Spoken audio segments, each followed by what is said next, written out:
Good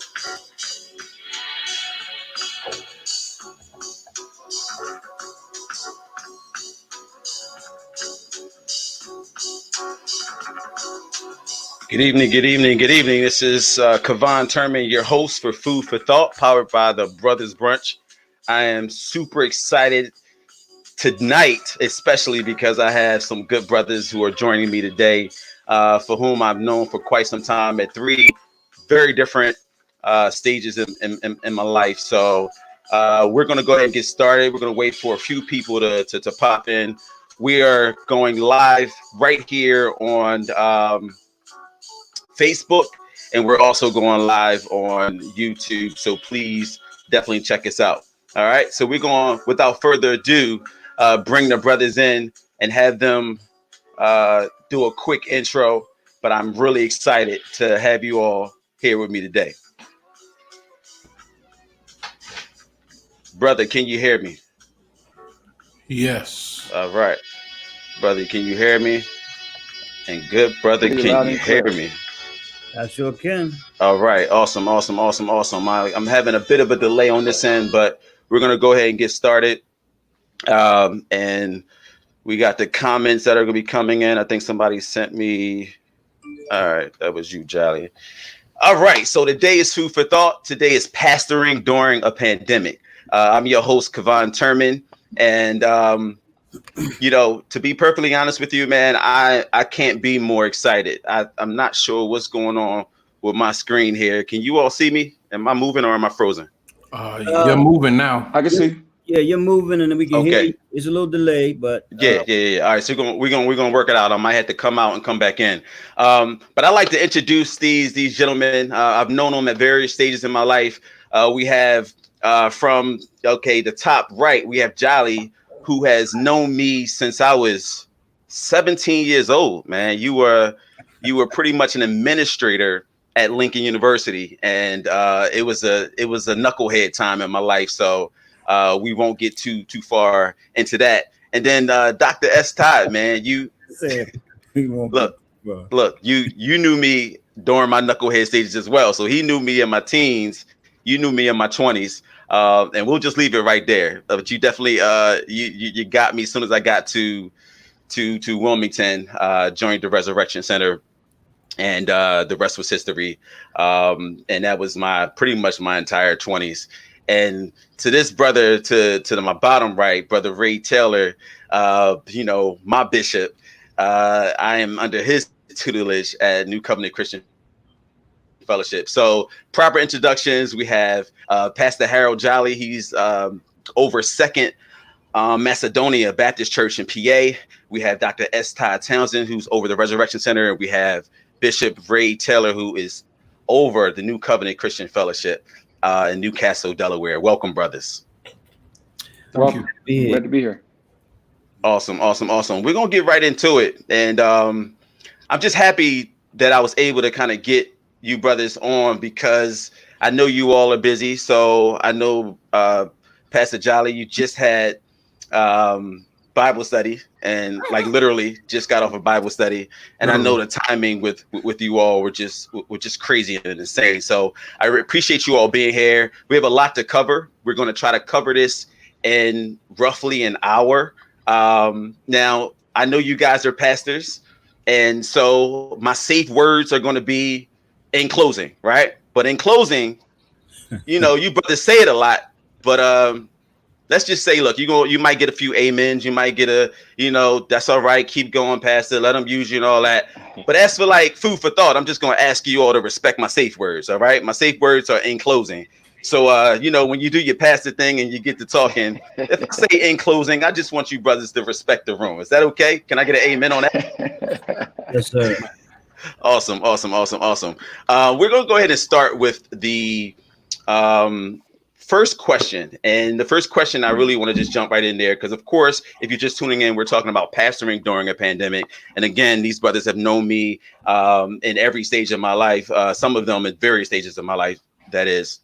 Now you watch the news and one day, boom, just like that, the world seems to have shut down. And in 30 seconds or less, I like to hear what your initial thoughts were when it seemed like everything was crashing down. So we'll start with Brother Jolly. My first thing was navigating. How do I now keep the congregation together? We have, in my particular congregation, we have a lot of seniors that were not necessarily technology savvy. So what things were we going to be able to put in place to keep everybody together until whatever time span this was happening was going to be over? How do we keep community connected?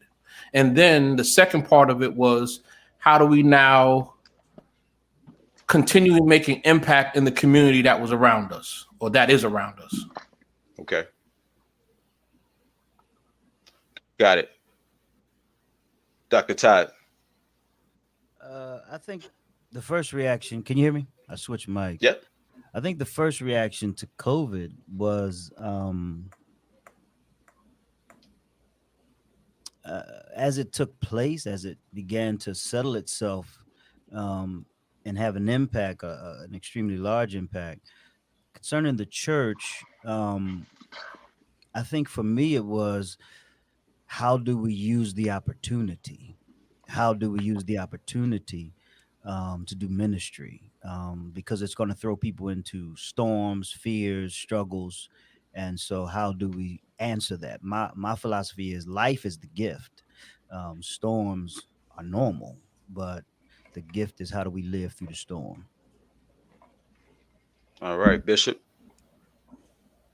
I just want to say the first thing that happened to me is I said, wow, now what? And once everything started popping off and the news was coming fast, and then decisions started being made, I have to kind of piggyback off what Pastor Jolly said, is I went to immediate disaster recovery mode because of my IT background. How do we now recover from this, being as though we have restrictions, being as though things are being shut down? What is the next move for NCCF, navigating the people and making sure folks ain't panic? And as Bishop said, people is not jumping ship and getting all upset and not maintaining a level of sobriety. So, but when it first hit, I ain't gonna lie, I was shook. I'm gonna keep it a bean. I was shook. Okay. I mean, listen, I think we all were shook, but can just one of you talk about the weight of being shook, right? Like you're shook, you're a man. We all were shook for various reasons. One, we're trying to figure out how close is this virus, right? And we're trying to figure out, of course, we all have heard the pilots say when we're on the plane, or the stewardess, if you will, first put your mask on in order for you to be able to help somebody else. Just explain to me what that looked like for your in your prospective homes. Like you're shook, but are you obviously are thinking about your family first, but simultaneously, all three of you have congregations that you have to look after. So did you make any immediate decisions? What were some of the first things you did during this quote unquote shook period? Well, I think for me, I'm confident in my congregation. I think for me, it's figuring out what is the storm that's taking place. What's different about this disease? Why is it having the effect that it's having? We're shutting down society. The masks and the gloves and conforming, I didn't sense that we were in some sort of antagonistic governmental struggle. Like Revelation chapter 6, if you go to the sixth vial, you've got a level of cataclysm. The sun drips away, the moon drips away in blood, the sun blackens and the stars fall to the earth. Well, okay, I don't think we're there, but I think that we have an indicator here that there's a change in time and dispensation. Something's going on.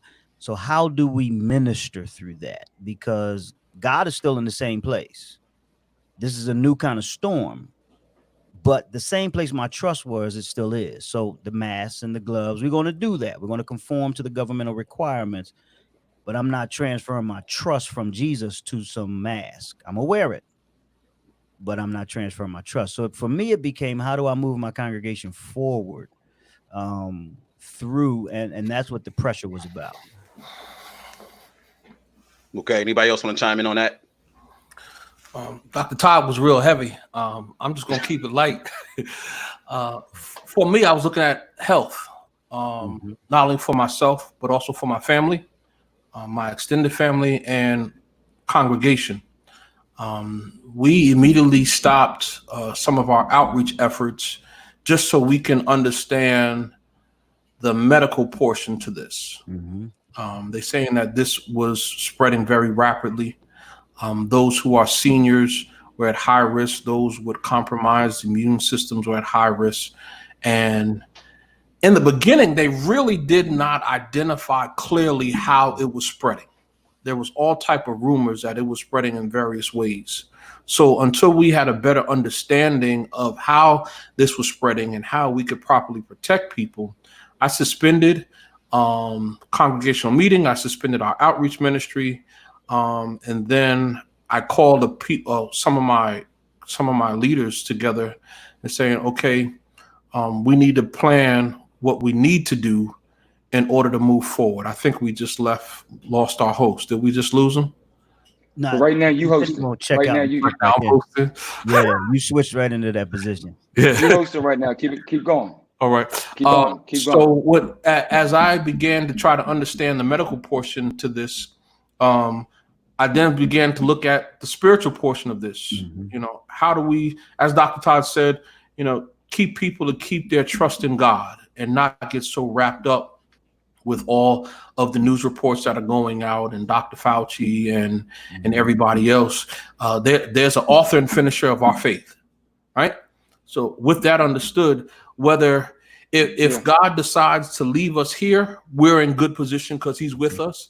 If he decides to take us, we're still in good position because we're going to be with him. But we had to use wisdom in the midst of all of this. Yes, sir. Okay. Good stuff. Well, good stuff. my initial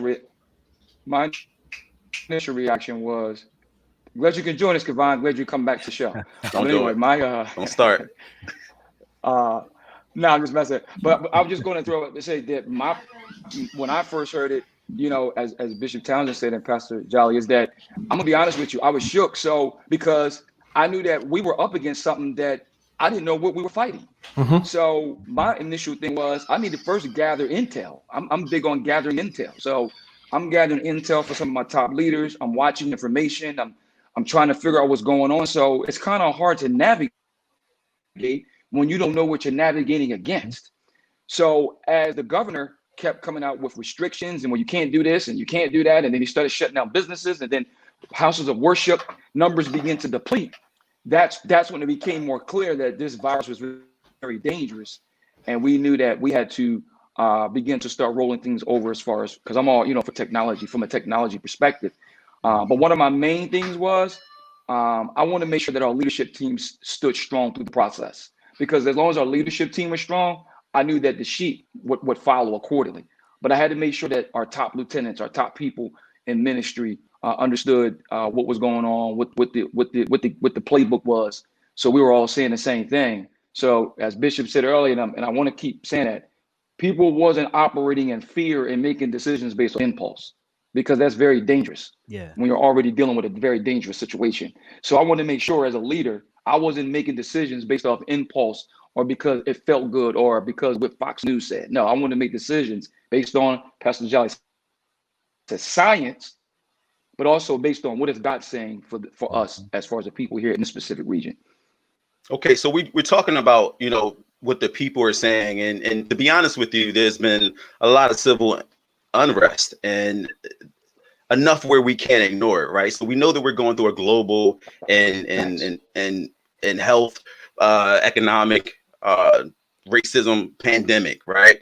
And so with that being said, for the last, let's say 400 years, we've experienced this inequity in America, and we're still facing all these injustices, if you will. And I'm just wondering, like, how do you lean in at this moment to talk to your congregation? And I really would like for somebody to tackle this new age generation, because this generation and the hurt that this generation feels and experiences is slightly different than the hurt and the pain of those that are 40 and up.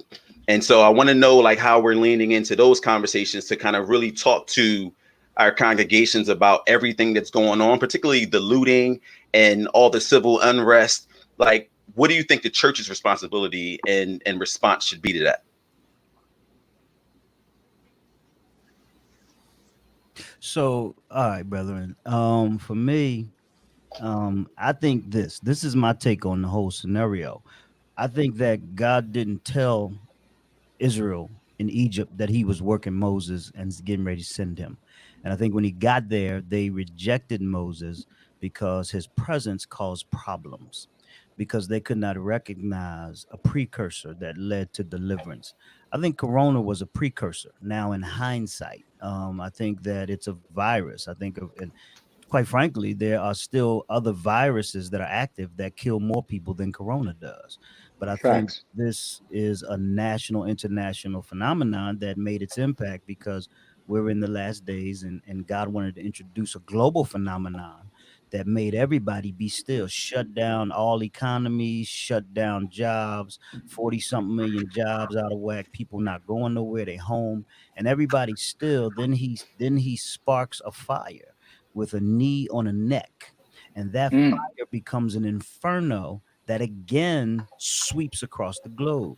But it's not an unusual issue, it's a former issue. 100,000 violations have taken place, but this one sparks the fire. And what it does is it brings about an outrage, and within 1 week, a cry against injustice at a level that we have never heard. So as black men, for the first time in our history, we have a global outcry that sounds the notes of our dilemma. And now we have systematic deconstruction of police stations, political systems. You've got bright yellow paint in front of the White House that says Blacks Lives Matters. And so I think beyond the fact that, yeah, we're not there. I think Israel celebrated their deliverance from Egypt, and then they still had to fight to get in Canaan. I don't think our fight is over, but I do think that this is a modern day miracle that only God could have pulled off after hundreds of years of outcry, just like Israel did.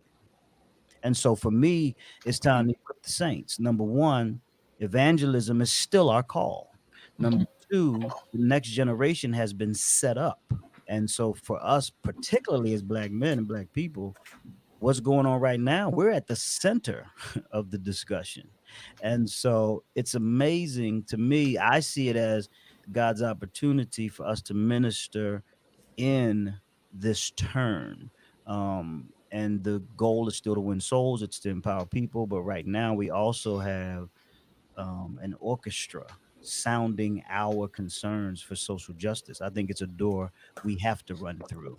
Matter of fact, 7 years, 8 years from now, we need to see 100,000 black lawyers and 100,000 doctors graduating. We need to see 50,000 young judges. We need to see 200,000 plumbers certified, and entrepreneurs. I think that's a response to what is taking place now. Okay, so I hear you, Bishop, and I appreciate your response. Let's unpack it a little more, because one can argue that at one point we had Tulsa, right? We had Tulsa, Oklahoma, where we, when you talk about producing leaders, we went through a whole series and a process of building communities where we had all of that. We had the black lawyers, the doctors, you name it. We had our own courier service. We had our own planes. And at that moment, when someone who didn't look like us was threatened, at a moment, it all came burning and crashing down. So fast forward, here we are burning and crashing, and destructing places and areas that for a lot of people could argue were not built for us. And so there's an anger, there's a frustration, there is a struggle that's going on out there where some folks are really fed up. And particularly for the younger generation, can someone lean in and tell me how we had that conversation with a young man who could pull out his cell phone and say, I'm 16 years old, and every year in my life, I've literally pulled out my phone and I've watched someone die on my cell phone. a different day and age, and that's a different type of hurt. And I'm wondering how we lean into those conversations, because my fear is that we're going to lose some of our young people because they're not hearing any of the, how we have a way of words, or the scripture that we have, they're hurting and they need to love, but how do you get them to a point where they can really hear the words that are coming out your mouth? Anybody? Well, this digital age right now is advantageous for us, but I think in some ways it's setting us back, because everybody's trying to have this global platform, going online, setting up venues like this and having these conversations, but nobody is really having more personal, intimate conversations. I know for me and those who are connected with Second Macedonia, starting tomorrow, we're having quarantine conversations, and I'm breaking it up into different age groups. So I need to have more personal conversations so I can really get at the heart of what's frustrating and bringing about so much anger and animosity, and not have it in a setting where it's just like this big broadcast where I'm just trying to set a platform myself. My ministry is centered around those who God has given me stewardship over, feeding them, building them up, and then for them to go out and do it. So I think that we need to have more intimate, more personal conversations that's going to be able to talk to young people, really get at the heart of what they're experiencing, what they're seeing, connect them to history of what has been going on. And we didn't have this, well, I don't know if I'm showing my age, but we didn't have as much digital connectivity, and letting them know, yes, you do have a right to be angry. Yes, you do have a right to be frustrated. But at the same time, you don't have the right to tear down the neighborhood. Even though it might not be fit for you, you should be contributing to try to build it up. When I was looking at all the riots that was going on in Philadelphia, I'm one of the ones that likes to work behind the scenes. And people don't understand how much work it takes to get a Rite Aid in a lower economic community, to get a anchored supermarket in a lower economic community. It doesn't happen overnight. It takes years of negotiating, getting the right space, looking at the tax breaks and all of that. And for people to be going into certain stores and tearing them down, especially stores that have been set up to help give access, it just doesn't make sense. So how do we now get people to understand, especially this younger generation, that there are certain things that we have to make sure is protected, not only for their age group, but their parents and their grandparents, nephews, nieces, and cousins? Because if these stores are being pulled out of our communities, it makes things worse. If you think about all of the drugstores, CVS, Walgreens, and all that other stuff that was looted, we got our grandparents and parents that needed medication, and they literally now have to find some other place in Philadelphia that could be an hour away from them to get their medication. So, we got to get into their mindset and talk to them and have this conversation, really flesh things out, and not trying to put things so much on a global platform. We go on these platforms, as I stated, we start streaming it to YouTube, we stream it to Facebook, we try to do it through Instagram just so everybody can see it. But not everybody wants to do that. Some people want to have a more intimate conversation so they can really get out and talk about how they feel and how can I now learn how to navigate through it so I can become better. To go back to what Bishop Todd was saying, yes, we want entrepreneurs. We want people to be plumbers and lawyers and judges and things like that. But they're not going to be able to get to that thing if we don't get to the root of why they're hurting and where that hurt is coming from. Okay. Yeah, I would agree with that. I think about the question that was asked is about what's different. I don't think their hurt is different. That's where I differ. I think that our hurt is a hurt that dates back to enslavement, into injustice as a lifestyle. I think we were shaped by injustice and we've been trapped in systemic systems. I think we do understand our children's hurt. And I think what I like about when Obama came on, you got this knucklehead in the White House, talking about calling out the National Guard or the U.S. military forces, and he's the national cop, so forth. Obama comes on for 10 minutes and he speaks intelligently, he speaks constructively, he speaks and you feel a sense of hope. You know what I mean? And he did not condemn the young people. And I understand their rage. What's amazing is their rage was a hot minute, and it wasn't just black folk, it was looters. As a matter of fact, you even have instigators who come and interrupt the protest, and they are paid to do that. But I think that what's amazing this time around, because you mentioned uh Roswell, and you mentioned oh man, Tulsa. Mhm. I think what's different this time is God somehow orchestrated the dynamic so that there is an offensive, angry outcry against racial injustice at a level that is global that we've never heard before. I don't think that magically puts us at the finish line, but I do recognize that this moment requires action. And so in terms of our young people, I think the church that will arise out of this looks different. I think our mistake would be force fitting them back into our mold, just as some of our parents tried to force fit us into their mold. I think what we've got to do is recognize where they are, empower them, and release them. And then when they come back, we love them. Because now people go to whatever church they want to. Some people ain't coming back to church. People go Right. to 5, 6, 7 churches in 2 hours, That's and facts. then others who haven't come to church are going to come to church. And I think we need to restructure so that we have our old landmarks, but we also have our new landmarks, and we don't miss nobody. Absolutely. Absolutely. I think God has given us opportunities.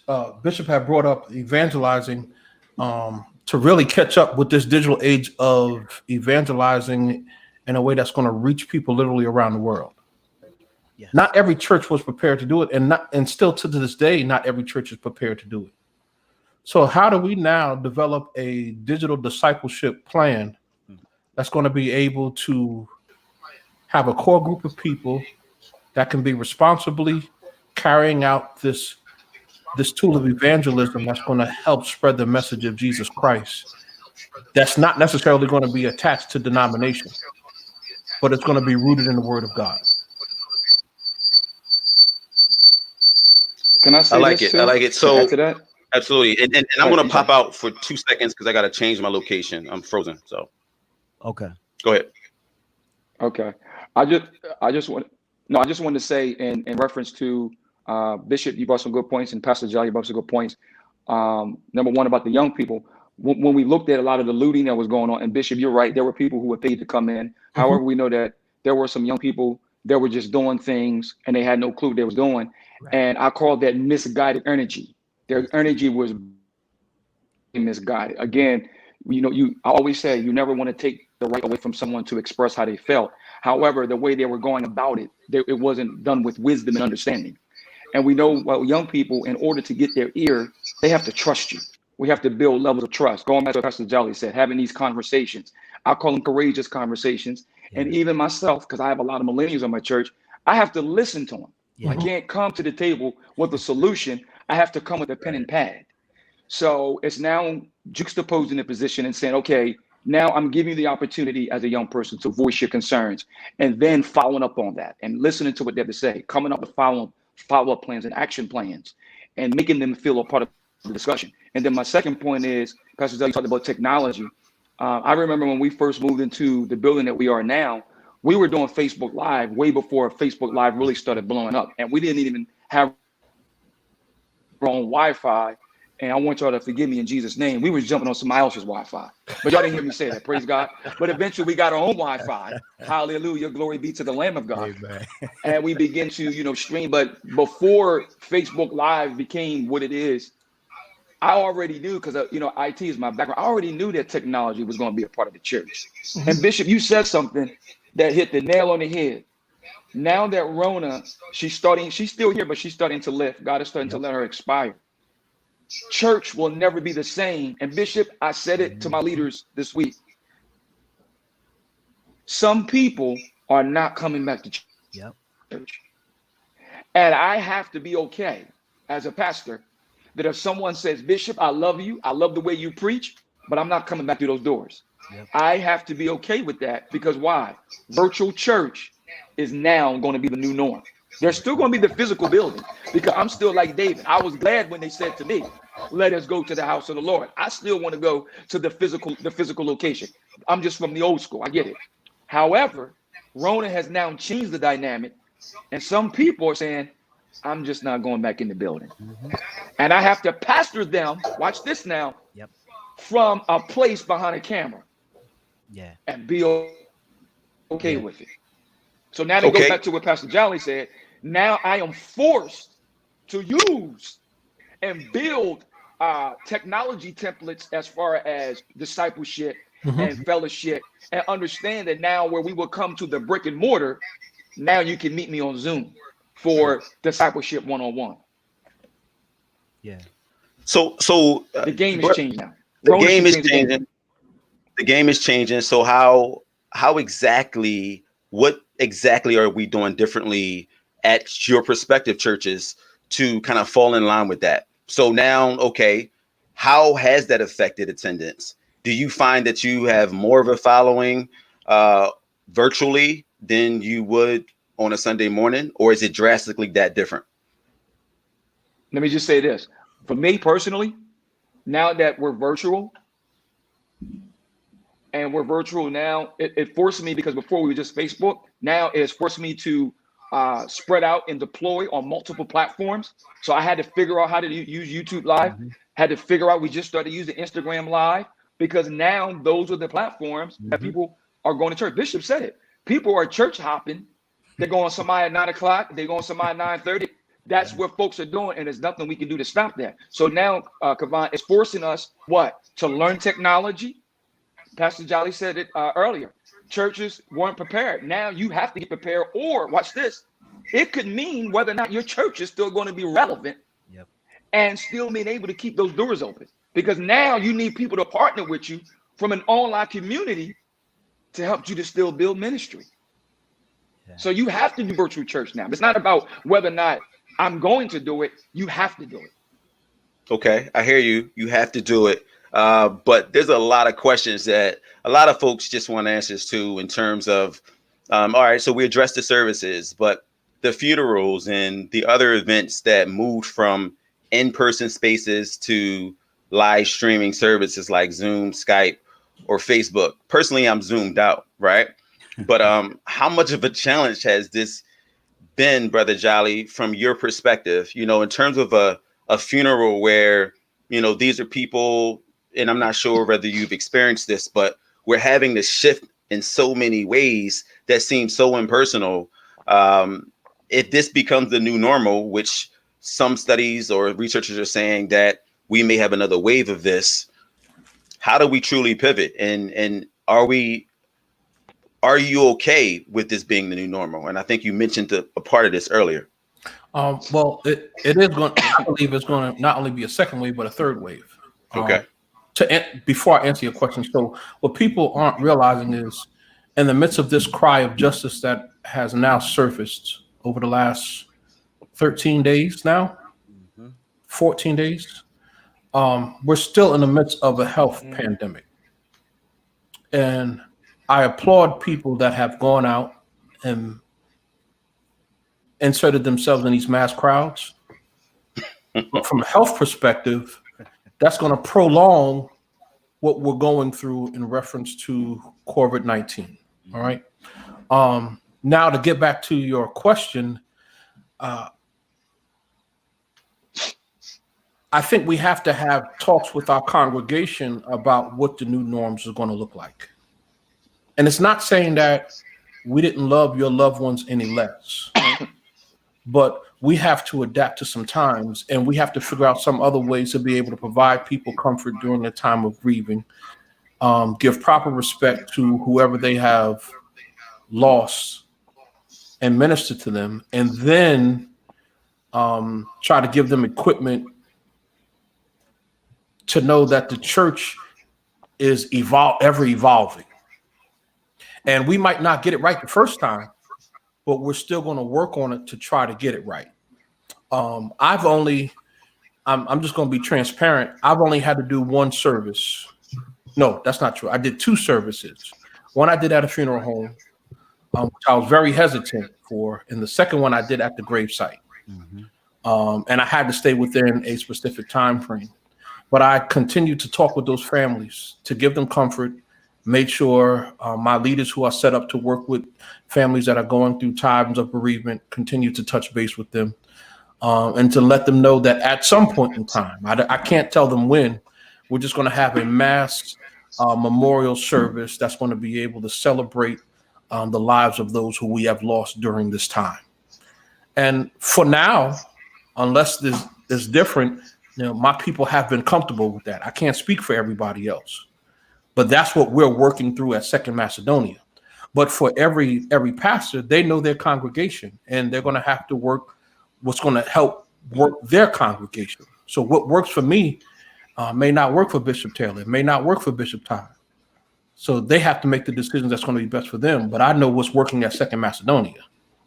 So there's no one blueprint that's going to be able to help every church. Yeah. Does that make sense? No, it makes perfect sense. I think, I just think that obviously there's a lot going on, and I can't imagine there are a lot of hurt people, right? And I think some of the conversations that I'm not hearing is the conversation about the young kid who really looks forward to going to school every day because he or she was in a toxic home, right? Or that's, those 2 meals, breakfast and lunch, were received at school, and now they're home in a total different situation. Or the spouse that's in a contentious relationship and or abusive relationship, and really look to the church or look to these outside resources. And I guess I'm just curious what your thoughts may be around that, because the church has become a safe haven for a lot of these folks. And you all know more than I'll ever know, because I don't sit in that seat. And so my heart goes out to that population, because not a lot of people are talking about these individuals.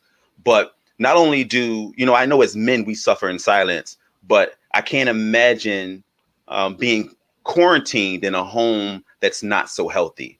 So obviously you all can only say but so much, but as pastors, that to me would seem to be somewhat of a challenge. And anyone have any thoughts on that? Yeah. So you probably have not heard the conversation, but I've been having the conversations. Yeah. Okay. So I think now is the opportune time for churches that have not been connected with community partners to get connected with community partners. That's going to be able to get the resources that children need in order to eat, in order to make sure schooling is done, to be able to help those people that might be in contentious relationships. When we say contentious, let's be real: physically abusive, verbally abusive. This is the time for the church really to develop the partnerships that they should have been having all along. And if they're not doing it, then they're not doing the work. The work needs to be done with us pulling everybody to the table and saying, okay, if we're finding people that are coming around, kids are being abused, how do we now safely get them out of their homes and get them into an environment that's going to be able to help them out, right? How do we now get them food? How do we now get them the resources? And this is what really the church and the community should have been doing all along. So Absolutely. Again, it's pushing the church to do what the things that should have been done. So I happen to be in the midst of my doctoral program. Mm-hmm. My project is developing a Matthew 25 church. Now, I was literally in the middle of my project when this pandemic happened, and I had to stop. Wow. So how do I now develop a Matthew 25 church in this digital age? That's not what I'm writing on, but that's what I have to work through now in regards to ministry. So how do we now as churches being that we're in this digital age of having to make this dramatic shift to do everything in a different way, how do we now help our community in a different way that's going to be able to get people what they need in their time of need? Yeah. See, I think that what Pastor Jolly just said, the description is that he's in motion toward his doctorate. He carries the load of the ministry, family, bills, everything everybody else carries, and it's all compounded. We have regular lives plus compounded issues of everybody else's life and every public crisis and the government and all that stuff. But what he just described is how he's repivoting himself to complete his doctorate despite the social change. I think, Kayvon, many churches are involved at those levels. The problem is we don't have a news network telling you all the stories. You have different leaders, different systems within churches that are very involved at the social level, at the hunger level. My personal perspective, I grew up in an abused home. So when I get abuse, we report it. First of all, we going to give you counsel, but I'm going to tell you right now, you going to jail. If you beat people, it ain't no we so love you that we gonna protect you from the police. No, you need to get locked up because the people in your house are threatened by your presence, and ain't nobody scared of you, and ain't nobody scared to take that position. But we don't go public with that. You know what I mean? We don't go public with the feeding or the medical truck or the food supply or the family counseling or the intervention. It is happening. I think that the church doesn't get pressed for that because there are stereotypes. There are negative stereotypes of the church in the media and in movies. And I think this is what this opportunity provides for us. We need to own our own storytell. We need to own our own productions. We need to own our own governmental influence. And I think that's one of the things that's going to be yielded here is a partnership with the government. Now, I would give you a caution because for the first time in our era, the government has successfully shut the church down, regulated its process, and is in the process of deciding when it opens up. And I think once it's open, we'll use our buildings again because we need shelter because of the weather, and people will come in the building because of the weather and so forth. But the government ain't going to forget that they were actually, that tax exempt status is still one of the targets for the legal profession. But in terms of meeting the needs of the people, what ministry is, it's not buildings. Ministry isn't buildings. Right. Ministry is people. Right. And a pastor and a team of people who are flexible do that no matter what. So in that sense, that doesn't change. What we need to change is we need to get those good stories out. We need to make it known that ministry, because we're so busy living under stereotypes and stigmas and negative representation. We got to be very careful not to disqualify ourselves because of what somebody else said, because the truth of the matter is the church is active. Is there more we need to do? Yes. And does the COVID push us? And does this social phenomenon push us? Yes. But God has always used the social context to push the church. The Black church. He will. Yeah. Yeah. He always will. So Brother Jabin had made a comment on the feed, and he wanted to kind of know what we do post-pandemic. So with everybody participating online and people really getting comfortable with that, have you all given any thought to the shift that's going to occur at this moment where they're saying it's time to open church back up? What does that look like? And I listen, I can speak from the barber perspective. My barber put out a whole email of the new wave of how we're going to do things and what the ordinances are. Can you shed some light on what this means? Like, if we're yellow, if we're green, what are you being told? Because a lot of you alluded to it, but some of us want to know as the head, and I'll ask you this coveted question of, do you feel like we're ready to open back up later? But as of now, as you begin to open your spaces up, Bishop Taylor, I know, for an example, you had your own Amen corner, right? And we were practicing social distancing, if you will, but you gave the message for one of the first times where there were some people, maybe 2 or 3, that were sporadically in the congregation to kind of add to the worship experience. What does this look like post-pandemic for your prospective churches? From a new covenant perspective, I have to go back to what Pastor Jolly said.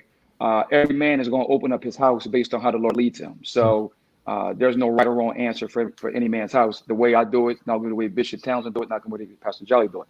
However, the way that we're doing it is, as I've told the congregation, I've also shared with our leadership team, is that we're going to open slowly, but we're going to be safe. We're going to be slow, but we're going to be safe. So that's why we're launching this week. We're launching our drive-through. So a lot of churches have been doing drive-through. Now, you're doing drive-through, you outside. You don't have to worry about everybody being contained. Everybody's going to have their own, little parking spots. So there's that distancing. We're outside, you're in the air, so you don't have to worry about all that, because nature can sort of kind of take care of a lot of the other stuff. However, if it's a situation where we're forced to go inside, we're still going to slowly follow the same protocol. But what we're going to do is, rather than open the floodgates, we're going to start off with a small amount of people, and then we're going to pretty much like we're testing in production. So we're going to kind of test it, see how it goes, get everybody back in the flow. Because here's my main goal is getting people back in the mindset of getting back up and going to church. That's the goal, getting people back in that flow. Because for 2 months, everybody's been comfortable pressing a button. Boom, there's my bishop. Boom, there's my pastor. Okay, but Bishop, may I? Now let me go back and drink my coffee. Right, but see, here's the thing. There is, what's wrong with that mentality? If I may push back, like, what's wrong with being okay with getting the same word, but from the comfort of your home? Like, what's wrong with that? So that's one part that I like, Bishop, you personally, to answer for me. And also my mother's 67, right? There is a population of folks that struggle with this notion of technology.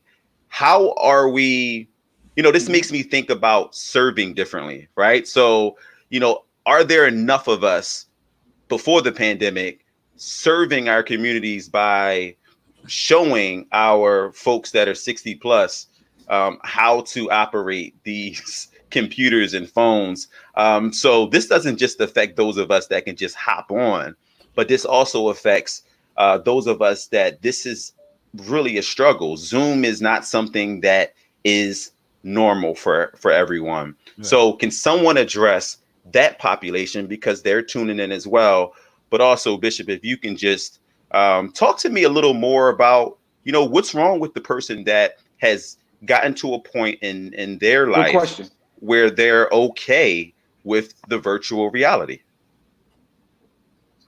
So let me just say this. So, of course, you have elderly people who may not have the opportunity, ability to come to church, and maybe they're not as technology savvy. Then we need to find ways as a church to be able to bring them up to speed, or maybe provide them the technology, or provide them some type of education as to how they can connect to their church. Getting back to your question, and I don't want to pull on the point, is that you said, what's wrong with that? Well, obviously there's nothing wrong with it, because, technology is technology. It's available. However, though, when it comes to a point where, where I know I have an opportunity to be able to come into a corporate, this is just me, again, this is just me, to come into a corporate worship experience, into fellowship. The Bible says, oh, how good it is for brethren to dwell together in unity. It's just a different mindset where I got to get up and press and get myself to the house of the Lord to get the live experience versus I'm home. And again, nothing wrong with it. It's nothing wrong with it.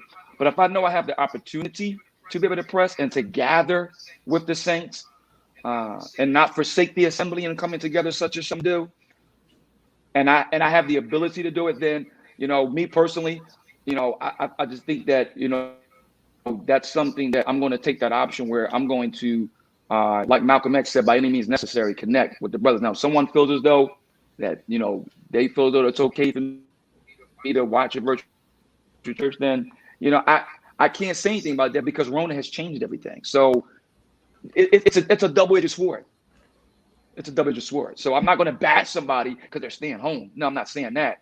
I'm just saying that with me, with the way I'm wired and the way I'm built, if I can get to the house of the Lord to fellowship and gather with the saints within reason, that's what I'm going to do. Okay. I think, and this is just my own personal thing, is I think as we shift, we should still keep these options open, right? I certainly understand this notion of, when you when you provide the option, then folks really don't want to come in. But I think of a couple things, and Bishop, Dr. T Todd, if you could just lead the discussion on this one. This is a physical space, a space for which you have to pay. I would believe a sizable mortgage and or rent. I'm not sure what the situation is. I can't imagine paying a mortgage for me and my family and not being able to physically occupy the space.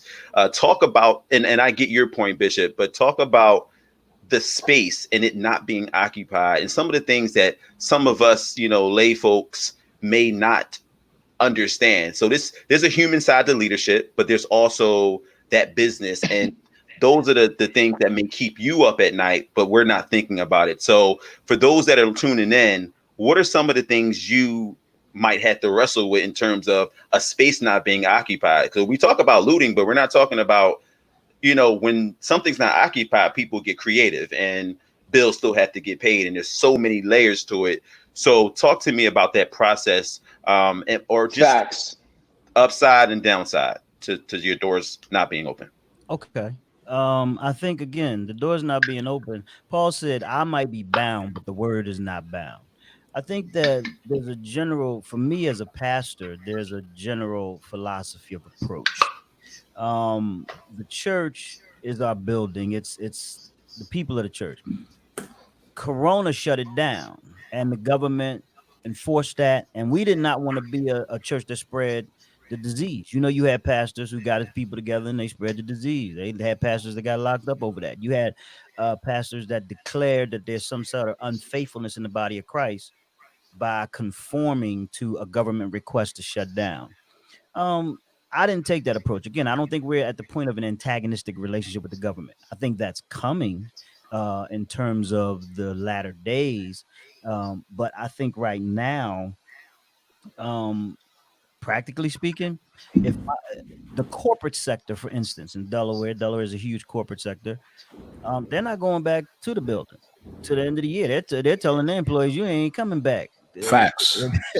But there's a reason. That's economic. They done learned that they can save money. They can still distribute their product. They can get labor out of their employees from home, and they save overhead. They cut the budget by hundreds of thousands of dollars, so it becomes a new paradigm of function. In the church, first of all, gathering together is God's will. So I think it's inevitable. I think heaven is one big gathering. I think the history of the church is one big gathering. Through pandemonium, through whatever, we'll come back together.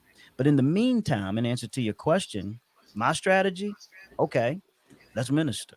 So we push the streaming beyond our former level, like all of us have said, like Pastor Taylor said, Pastor Jolly, Bishop Taylor said, we learn some new stuff. We learn some new techniques. We use technology and we expand our audience. Quite frankly, our online audience can't fit in my building. The audience multiplied. And so we got that lane. But I've taken a step further. We've created an online experience, Resurrection Center Online. It's going to be called the Resurrection Center Network. And that's going to be not only teaching and preaching, but interviews and performances and a kind of entertainment thing. Because the reality is people now know how to use the online platform to feed their soul. So we want to look for a variety of ways to be creative.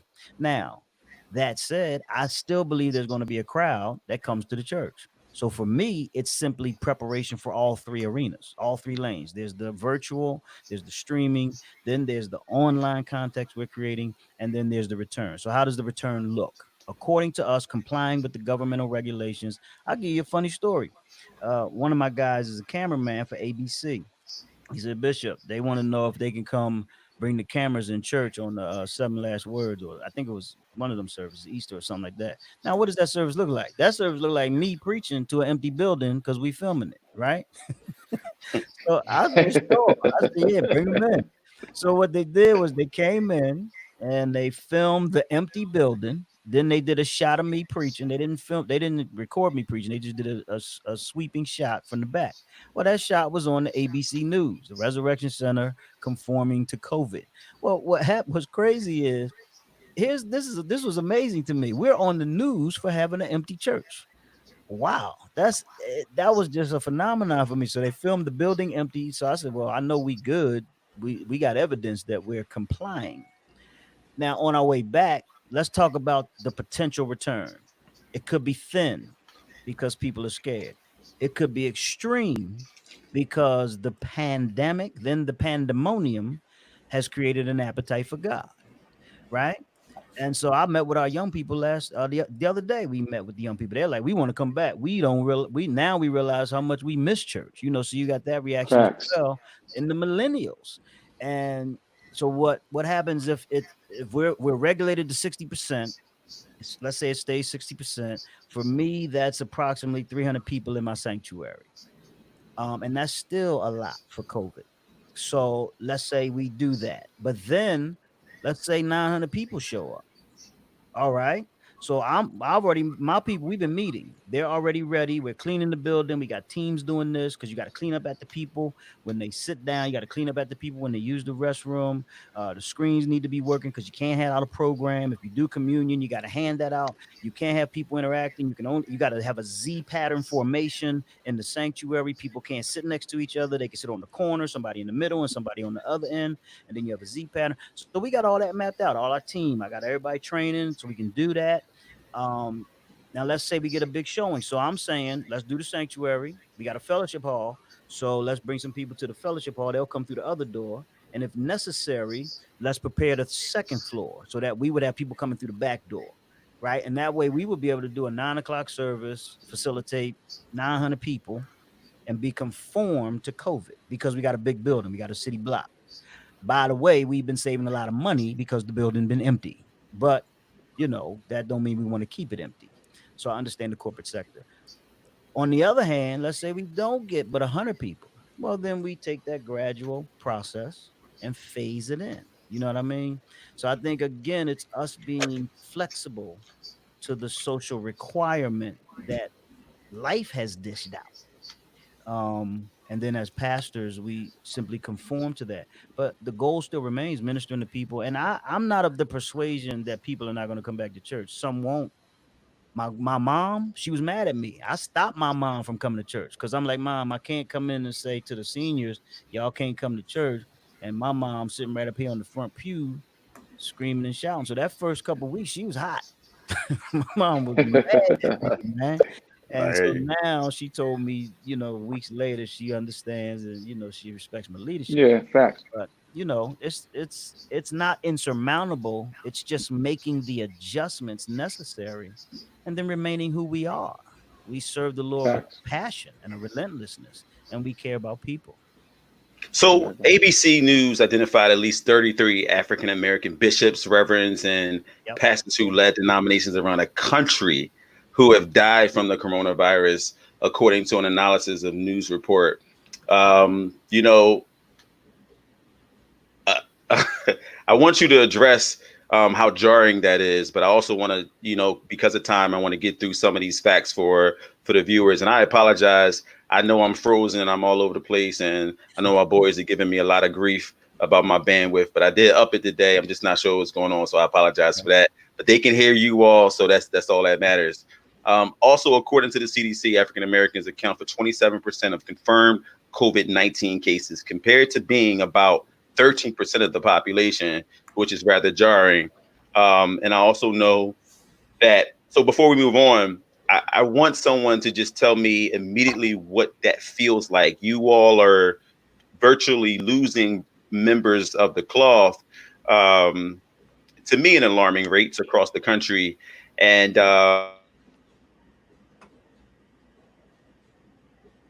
my entire family, struggle with just being sick. And I'm the only one that was sick. Everybody else was kind of cool. But, I got COVID, and that was jarring to me because I'm like, there's so many people who walk around with no symptoms at all. And our community is struggling for various reasons. And I don't think we had the time to talk about the social economic impact and the preconditions and all of the things that add to that. But what's your initial reaction to just knowing that across the country, so many leaders who have put themselves on the front line in a different type of way have passed away, leaders that look like you? I think it's it causes us to really take into consideration what we as leaders, the example that we're modeling. We can't continue to tell other people to be safe if we're not taking the same precautions. For me, I've been very clear with my congregation. We're not coming together right now. Because I have a wife that's dependent on me. I have 2 daughters that's depending on me, but I also have a congregation that's depending on me. Yep. And I'm not going to put myself in a situation where I'm going to be down. And there's going to be some holes here and there. So I've been trying to take as many precautions as possible. But hopefully they see through my example that by me taking these precautions, I also want them to take these precautions. And I really feel for the congregations that have lost the ones that God has placed as their gift. I feel for those congregations because now they not only do they have to mourn someone who has been pouring into them, loving them, but they also now have to navigate, depending on their denomination and their covering. Yeah. They now have to navigate getting somebody else in position that's going to be able to lead them, which is a whole new set of challenges. I followed a guy who pastored the church that I'm currently at for 53 years. Mm-hmm. You're not talking back to me. Yes, sir. Yes, sir. So, and he died. I hear you, sir. We hear you. We hear you. He passed away. And it took them about 3 years to go through their process. But can you imagine a church trying to go through a process during these times? Yeah. Knowing that there's so many health restrictions and, the church not physically able to be together and everything. I feel for these congregations. Yeah. I feel for the pastors' families. Because who's going to minister to them? It's only but so long that some of the people from the church is going to be calling them, because now they're going to be looking, all right, who am I going to call pastor next? Yeah. Yeah. Or what church am I now going to go to since I'm at home and I can visit about 3 or 4 services on a Sunday morning? Yeah. And these families that have now been left behind and nobody's there to care for them and comfort them as their husband or wife was doing to so many other families. Yeah, I think that Pastor Jolly is speaking wisdom. The nature of Corona is, first of all, it's still mysterious. We can't even say we know what's going on. It's been mysterious. Exactly. There hasn't Bishop. been any clear black and white definitive lines. It's mysterious. And so I think you cannot approach that with a frivolous sort of cavalier, frivolous approach. I'm a super minister. No, you're right. There's my family, there's the ministry. So we want to be constructive. We want to move wisely. Now, at the same time, you don't want to hide in the closet, in the corner of the room, because there's some, we respond to the voice of God. And so whereas one individual may hear the Lord say, no, I need you in this situation. Like, I really believe without a shadow of a doubt, Al Sharpton needed to be where he was for the first funeral, involved with the family. I think that there's a national decree that needed to take place. But at the same time, you need to hear the voice of the Lord so that when it's not time to be somewhere, you're bold enough to say, no, at this point, we're going to express and exercise caution and wisdom. And I think that becomes a judgment that's premised on a functional wisdom and an ability like the sons of Issachar to know the times. Know the times. That's right. Man, so you brothers, you hear the echo? I'm sorry. You still hear echo? Nah, you on time now. Okay, cool. Now you good. Don't do that, Bishop. You on good. Time. You're looking good too. Yeah, before it was extremely weird. You would talk. All right. And okay, yeah. You know what? The funny thing is, I appreciate you brothers being on because when I tell you, each one of these gentlemen know me, and I think Bishop Bray, our relationship is continuing to unfold, man. And you and your wife both have been a blessing. But I love the 6 degrees of separation. I met your wife at the Resurrection Center. She was my big sister, and I was under the tutelage of Dr. Todd. Man, I got sat down in ministry for the first time, running around these little girls. That was a good memory, I guess, because it grew me up. Good memory. He says a good memory. You got sat down. That was a good memory, man. It grew me up. And Pastor Jolly, we just gonna leave school. Do y'all notice that he keeps trying to Bishop to the background? Because Lincoln was a he wants to tell the story on his terms. Listen, we got a pastor that's changing the subject. We got a pastor that's on, and he says, "What effects have the recent world challenges, virus / social / justice, etc.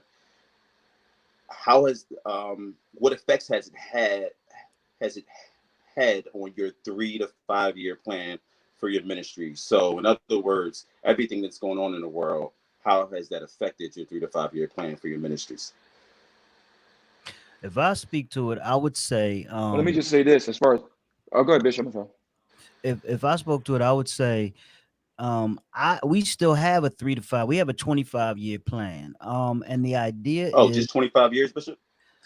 No, you spoke to 3. We have a 128-year-old church. So our trajectory is until Jesus return. And so we transition in the moment, but we project vision, and we have a strong visionary team. But in answer to his question, I would recommend to any pastor that you keep your vision alive and functional, and you readjust it, just as we readjust our lives when the things that are out of our control come upon us. But by no means should your vision suffer death, or submission to the point of dissipation, because circumstances become bumpy. Okay, does anybody else want to chime in on that? Because in lieu of time, I really want to have a portion of this that is 20 questions. So I want to get to these 20 questions, but they're rapid questions. So that's a really cool part of ending our time together tonight. Anyone else want to address it? I think we lost Bishop Taylor. Hey, somebody else. In regards to Second Macedonia, I think this compels us to. I'm still here. Oh, you still there? Go ahead, Bishop Taylor. Yep. No, what I was going to say is that hey, power to the people. You know what I mean? I'm still trying to work on 3 to 5, but I'll get to your level one day. But man, Jolly, you I'm at 25 years. Situation and yourself at Romney and things of that nature, which has now forced churches, and to go back to the question Kavon asked, to now strategize their Romney. And my motto is the only thing that doesn't stay the same is change. So now that we are forced to change the way we do, one of the things that we've already begun to architect is to eliminate as much activity now in the building and finding ways that we can do, of course, more outreach, more things, and only have to gather if we de experience. So that means men's fellowships, women's fellowships, Bible studies. We did have some people, because again, there's some people, as Bishop said, there's just some folk that just want to gather, and there's nothing wrong with that. However, as we gather and we're reopening, we're gathering safely. We're gathering, paying attention to science. We're paying attention to what's going on. So Rona has forced us to realize that some of the way that we were not going to be able to operate post-Rona because our life has changed. And then leading to another point, which I believe you said earlier, Kavon, is that now addressing, and I believe Bishop Townsend hit on it, as a church, how do we address or get involved in the fight of addressing social injustice, systemic oppression, racism, bigotry, police brutality? How do we go about doing that? Because at the end of the day, we still must operate biblically and not be barbaric, you said, Bishop. And we, of course, no preachers are advocate looting or rioting or burning that. Advocate. Breaking up, brother. We do know that. Can you all hear him? No, He's breaking up. yeah, it's bad. All right, so Bishop, you may have to get out and then come back in. I think that I'll spirit say jumped bad. from him to you, There you go. from you to him. Yeah, he I was done about to say I switched will over sit to you, down. Taylor. He done- Where's my pointing partners? Okay. Am I on by myself? Where's my point? No, Where's my pointing partner? we here. Yeah, we with you. There we go. Breaking up. He's identifying the problem. I think that Kayvon switched it over. You know. Yeah. That transference of energy. Gentlemen, so I do have one question that I want. He went from I 2.4 had to multiple, 5 gigahertz. obviously. But I like somebody to address pressure, with being a pastor, and whether or not you all pressure. feel this pressure to be on the front line and to be leading a march or to be in front of an audience. And Pastor Jolly, I could probably anticipate what you're going to say, but I really would like any of you to answer that pressure, and I don't know where it may come from. It may come from family, it may come from friends, or an expectation that your congregation may have. But do you ever feel as a pastor that there's this pressure for you to make a statement or for you to be in front of the people in light of what's going on in the world? Okay, Bob, what do you think I'm going to say? I think that you are focused. If I know you the way I think I know you, I think you're focused on your congregation and having those conversations with your people, and not necessarily needing a platform and or stage to do that. That's what I think. You hit it right on the nose. Mm-hmm. Yeah, you hit it right on the nose. I have a specific assignment to Second Macedonia and the Logan community in Philadelphia.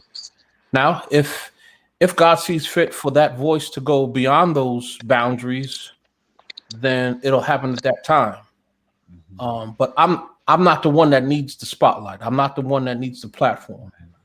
I understand my assignment, and I applaud those who might need that type of affirmation to be in that spotlight, but that's not me. I want to be able to make sure that I fulfill what God has given me charge over. And then it will spread from there. Mm-hmm. Yeah, I think it's a good answer, Pastor Jolly, because we have to give an account.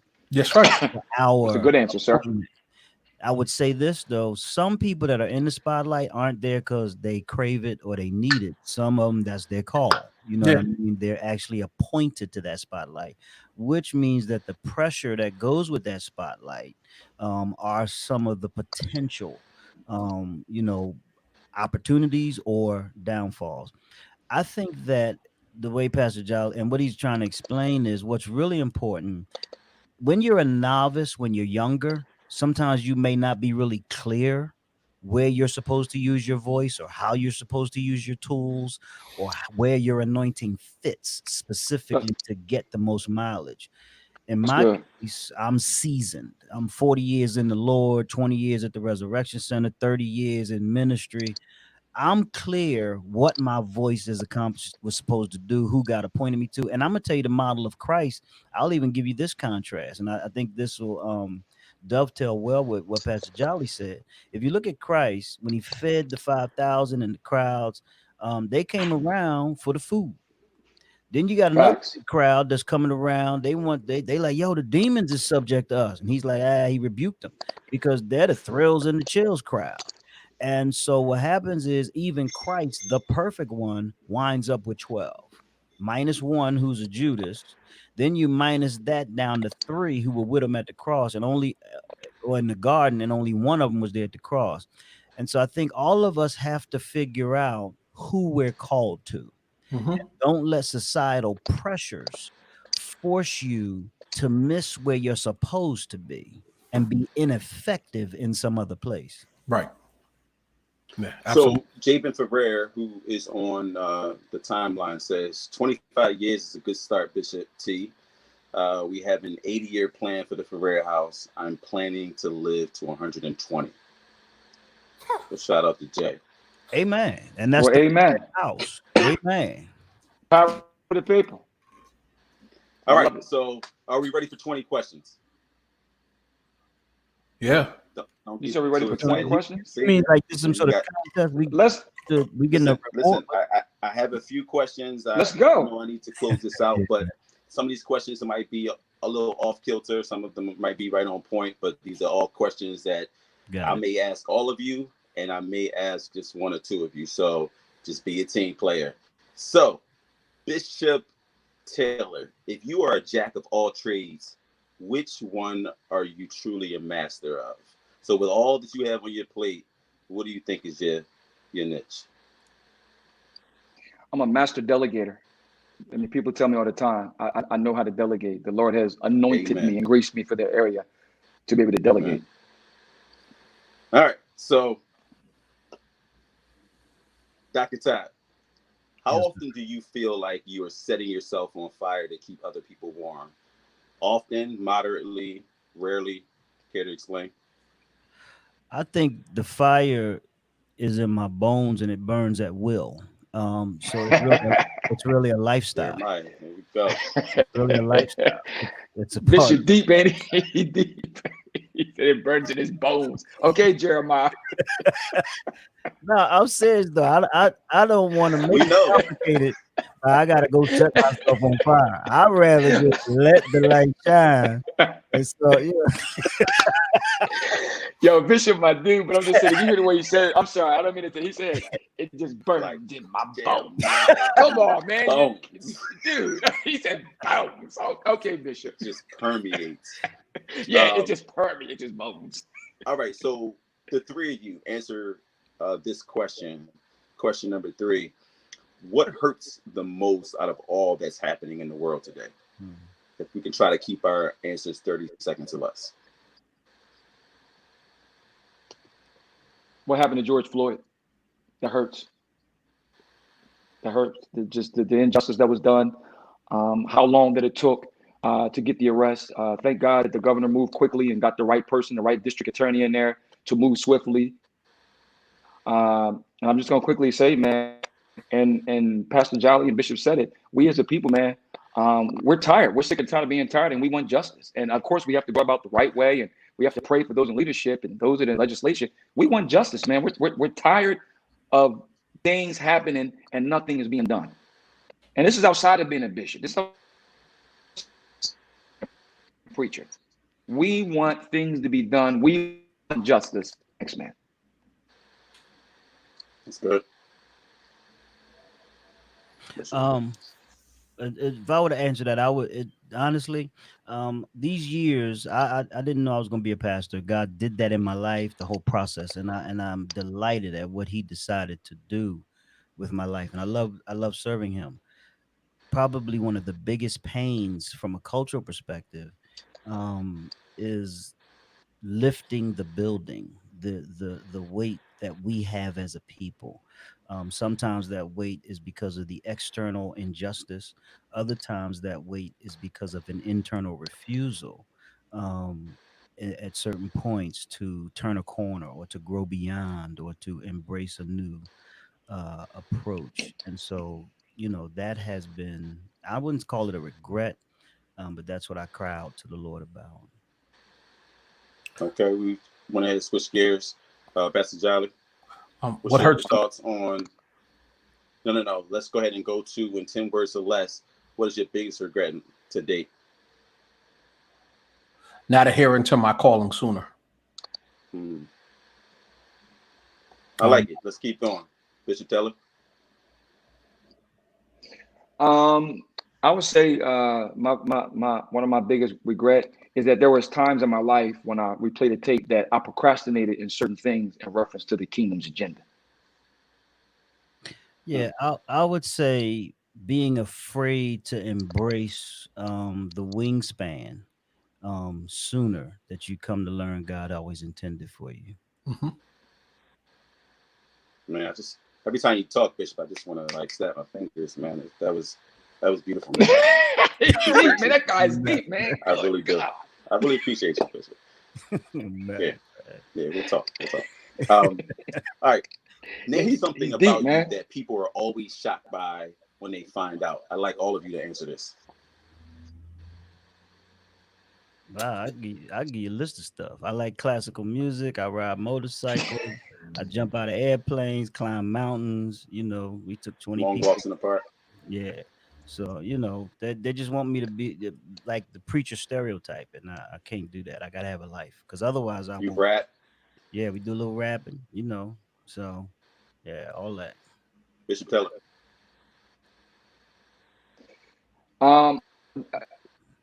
Well, when people see me, man, what you see is what you get. So Amen to that. I can meet you for the first time and start telling my whole life story.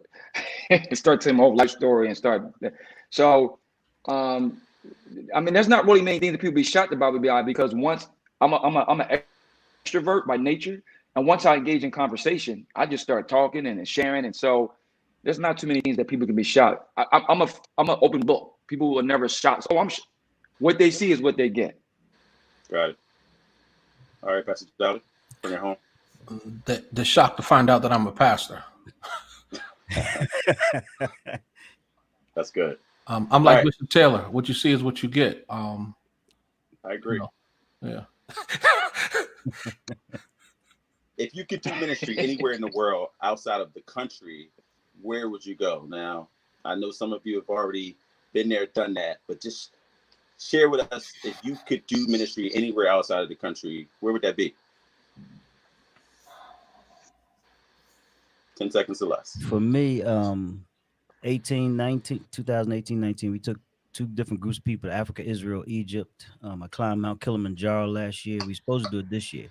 I would go to Kenya and partner up with some friends there and be glad to dive into ministry. Brothers Bunch may be going to Kenya, so that's a good one. Mm-hmm. Bishop Teller. I would concur with Bishop. I would love to do ministry in the motherland. Okay. I concur. Nice. So we all may be in Kenya next year. We can set it up. I'm telling you right now, we can go. Can't play with me when it comes to travel. At what age did you know that you were called to preach? If we can answer this quickly, I'd like Pastor Jolly to go first. I would say 13. Wow. 13. That's awesome. So you knew. Yeah, I knew, but I ran. That's when I responded to you earlier, not adhering to my calling sooner. Sure. That's what I was referring to. I got baptized at the age of 6 in 1976. I have literally been in the church all my life. So God's hand has always, with the things that I have been through in life, I know God has sustained my life for a particular purpose. Mm-hmm. Okay. Wow. I was born in 1978. Just want to put it out there. Bishop Teller. Okay. I'm gonna just say this. When I was young, we used to, because I was like Pastor Jolly, I was brought up in church. My mom used to catch taxi cabs and take us to church. So that's how I was churchatized. So when we were young with some of my cousins, we used to act like we played church, and I always wanted to be the preacher. Didn't know why. Well, then years later, when I got my 20s, I knew I was called to preach, but didn't realize it was starting when we was playing church, but didn't realize it was gonna wind up being my call. Mm-hmm. Wow. I didn't grow up in church, none of that. It was painful, criminal, all that in Philly. Yeah, you used to steal cars, right? Yeah, that's the stuff I could tell you. But Bishop, it's the truth. yo, it's the truth. Yeah, it was. Yo, yeah, Provide, boy. I put it in the book. Listen, Bishop, your mom, was she 16? Yeah, she had me when she was 16. Yeah, and I remember one year, I don't know if it was for your birthday or whatever, we reenacted your life. Yeah, and I remember. as we were doing it, jumping out of cars, stealing cars, filming it. Yo, I had to stop and say, wait, did he really steal cars? Yo, what's crazy about it, they made a movie about me stealing a car, and then on my anniversary, They played it in church publicly. That's when I first saw it. I'm like, oh, okay. We were never good at I don't know how timing, this but is anyway. honoring me right now. But anyway, they did an excellent job on that. It really was honoring. Speaking of movies, if there were a movie made about your life, I'm just gonna move on. Okay. And you could get one celebrity to play you, who would it be? Mr. Teller, I want your answer. If it was a celebrity that I get to play my life, Denzel Washington. Okay. I love the fact that you're a dreamer. Another question. Denzel. Is being a pastor ever lonely?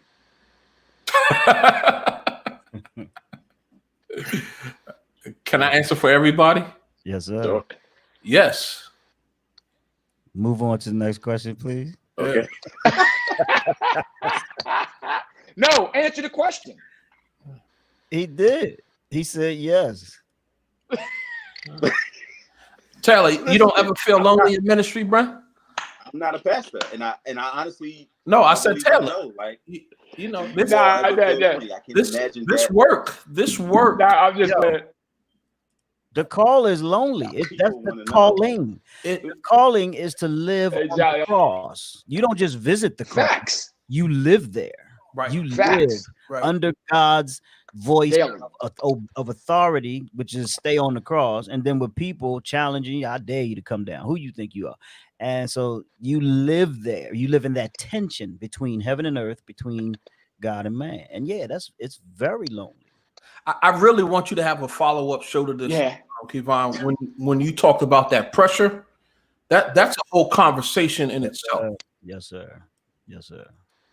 Yeah. So set that up so we can really talk. I'll try to have better Wi-Fi when I do it. Yeah.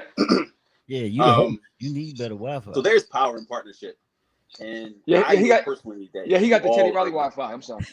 I do. No excuses either. There's power in partnership, and I know for a fact that you all are all married to pretty powerful women in their own right. And I also know that it takes wisdom Facts. to navigate their life, right? So what advice would you give men who are listening and that are still trying to find their groove? Because that's not necessarily the easiest thing to navigate. You know, I think oftentimes you want a strong woman, but when you get one, not everybody's able to handle it. So any advice for anybody out there? Everybody's not built for a strong woman. I'm just going to be honest. I think I've always gone across Facts. against the grain. You know, when I met my wife, she was killing it financially. I mean, she was making way more than I was making. There was times where she would call me up on a Monday and be like, "Yo, have your bags packed because I need a break and we're leaving." And tickets would be paid for, accommodations would be paid for, and all I had to do was literally get in the car and we'd be on the plane. Not Like all that. men can handle that. Nah, I can handle it. You said you can't? I can handle it.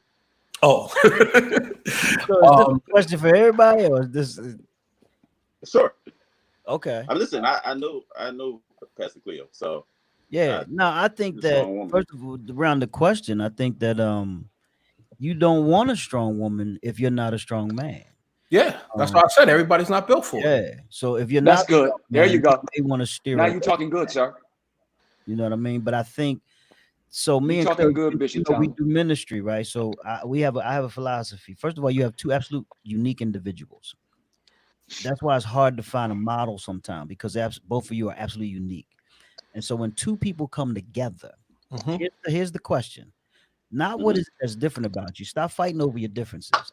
What is the dynamic that you can create as a team? What is your unique superpower? If you take Michelle and Barack, it's an example of a couple who has tapped into their capacity as a team.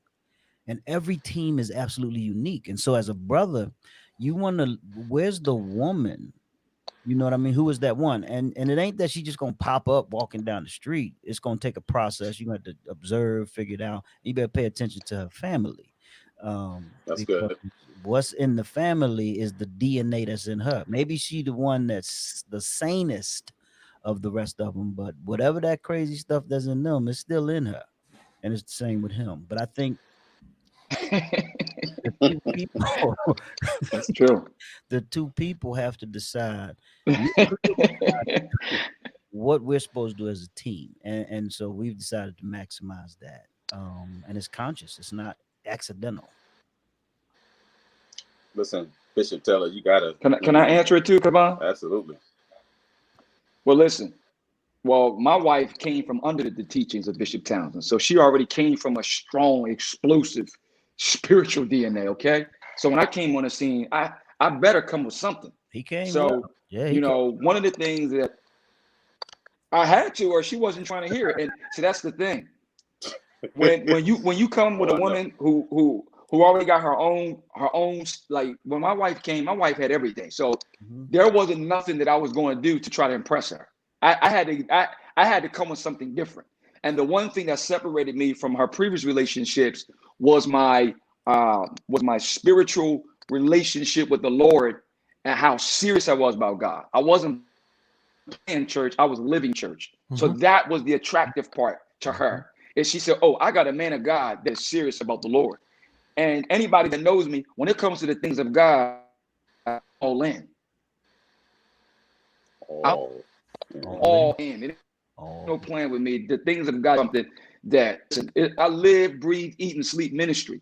So one of the things that my wife brought to me, as far as her being strong, is she helped to ground me because I'm a true dominant alpha male. I'm a dominant alpha male, and she's an alpha female.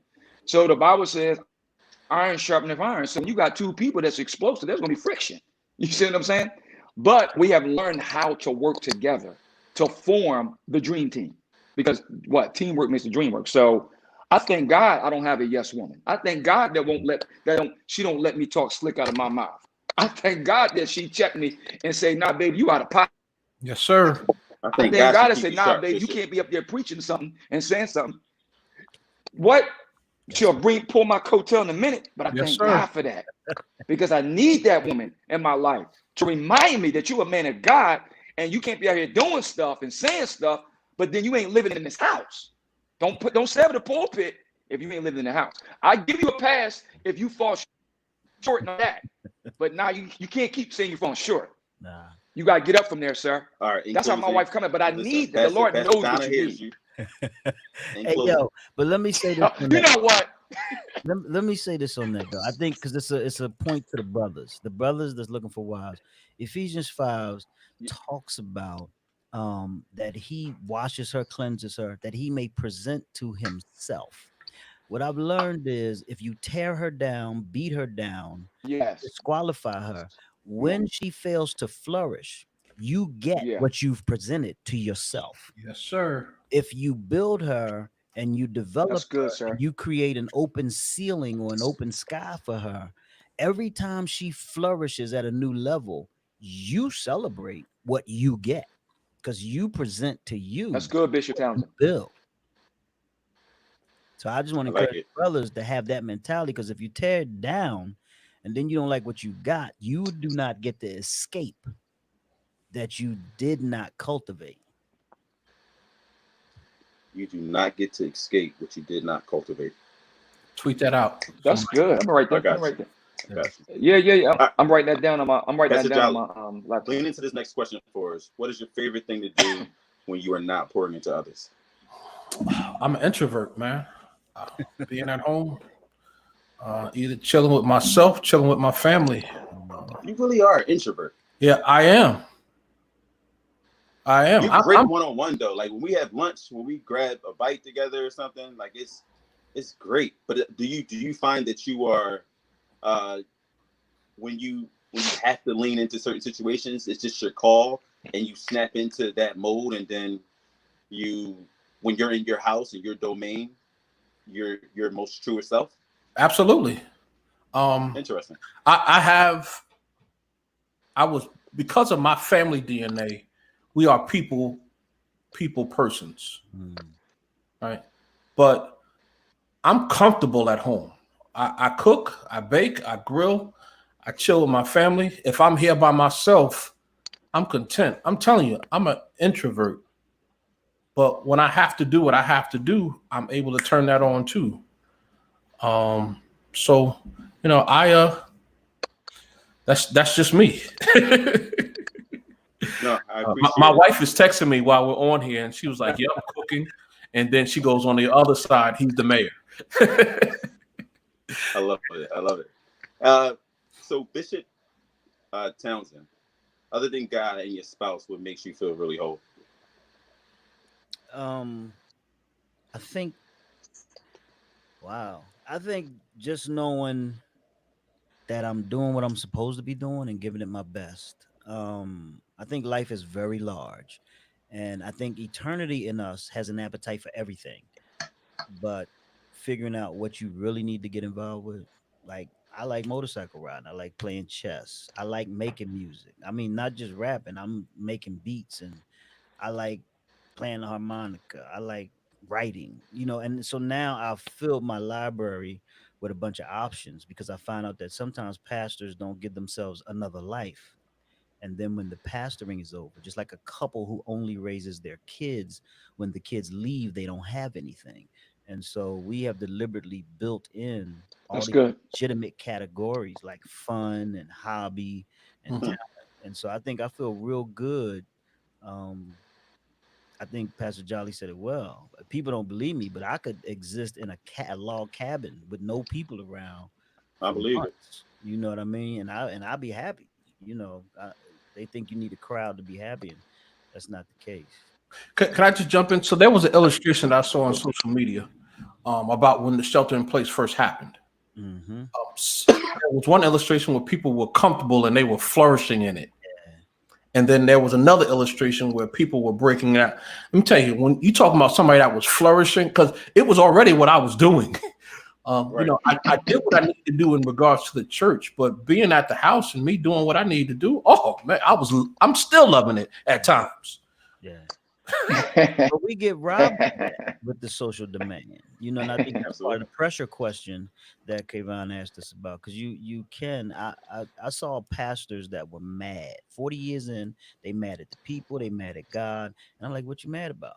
Because I gave up everything, and then they all left me, and you gave up everything. What? Well, I didn't have a life, and I think that's a mistake. Yeah, Having a life is the first calling. Matter of yeah, fact, I can feed you out of the fact that I have a life instead of me pretending and becoming paper mache, structuring ministry for people. No, I think we need to have a life, and then out of the wealth of that life, there's an abundance of ministry. absolutely. I think it's a good transition. Bishop Teller, if you can address question 14, your position gives people an impression that you're always strong, right? And so my question to you is, who's strong for the strong? Like when it's all said and done, you're always fixing problems and you're always leading into this situation or that situation, or at least giving people hope, right? A community, particularly us, hope. So when it's all said and done, who's strong for the strong? Does that answer immediately just lead to, you know, God pours it back to me, or like, are there people in your midst that continue to help you kind of replenish?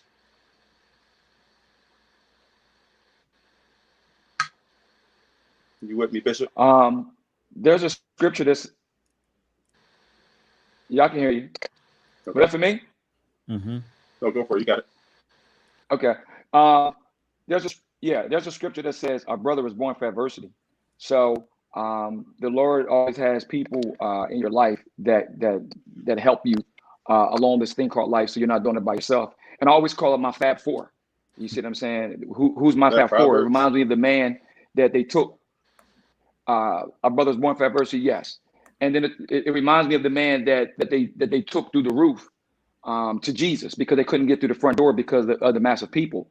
And Mm-hmm. it took four men working together as one to help the man to his miracle. And the number four symbolizes balance: north, south, east, west. When you build a house, there's the four pillars. So who are the four people in my life that I can go to and can encourage me when I need to be encouraged, or understands me and I don't understand myself? So I have four different people in different styles that play different roles in my life that brings balance to me. Okay, that's good. Um, so I'd like all of you to answer this, and Pastor Jolly, I'd like you to take the lead. By percentage only, And again, I don't know all of your situations. I do know Bishop Townsend's, but by percentage only, and I really want you to give some thought to this question: how much of your father is in you? I can answer that right away. I don't know.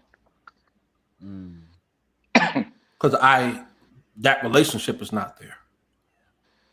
Interesting. I don't know.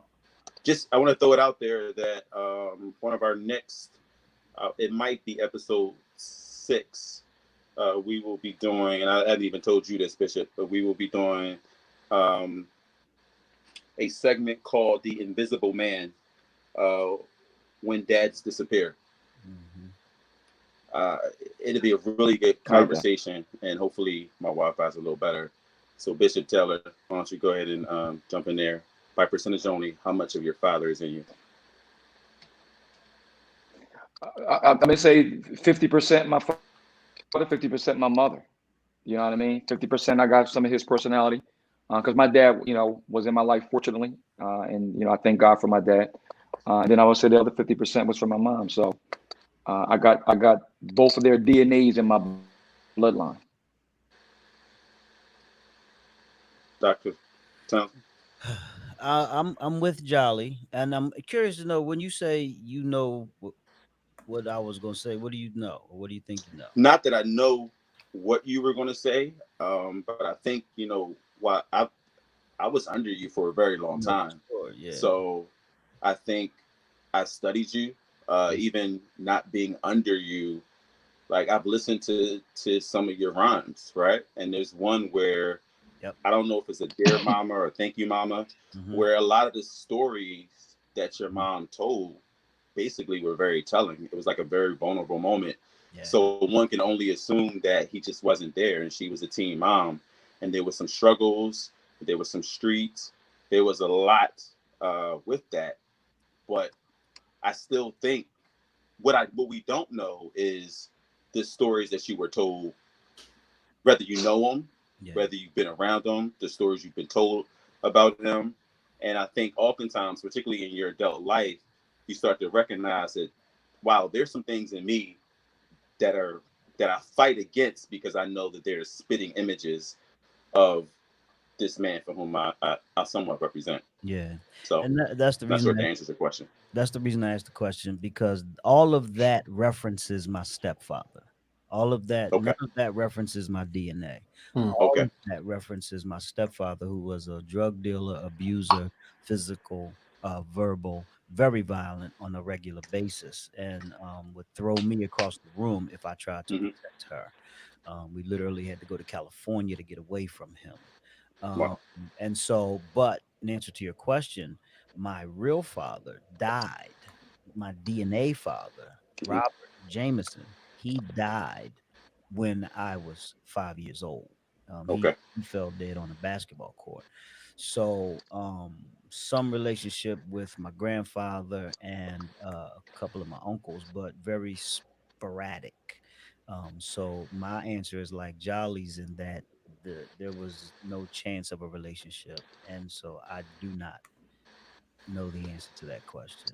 But I do think this question speaks to fatherlessness. And I think that's an important issue for us to address post pandemic, and in the heat and context of this social injustice outcry, because we were deliberately separated from our fathers, and our fathers were deliberately separated from their children, and then made to sleep with his daughters or whoever to produce children. So you talking about psychological complications that have been compounded over generations. Years and generations. Yeah.